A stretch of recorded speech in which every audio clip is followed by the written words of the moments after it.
All right, now let's focus on the housing market here in South Florida. The housing crisis continues, leaving many families struggling. And as rent goes up, some people are having to get side jobs just to make ends meet. CBS 4's Joan Murray is in Fort Lauderdale with a closer look at the situation there.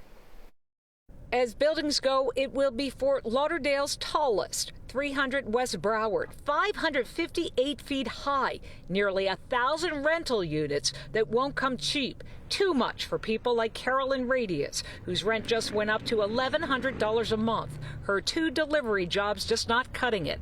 Instacart y Amazon today, igual no good.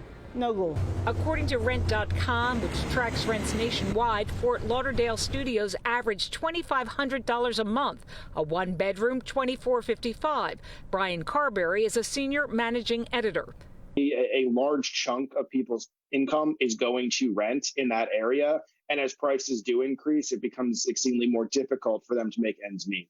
Miami is even more expensive, according to Rent.com. Studios average $2,658, up 20%. A 1-bedroom going for $3,172 a month, up 14%. I think really what's driving these rent price increases in a lot of areas, especially a place like Miami, is a supply and demand type thing.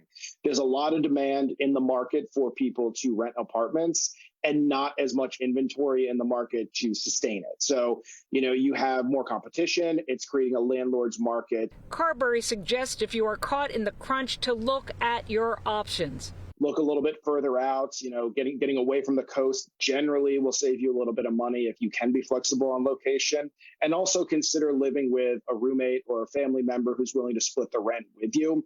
And of course, don't give up trying to negotiate a lower rent with a landlord. It's always worth a try.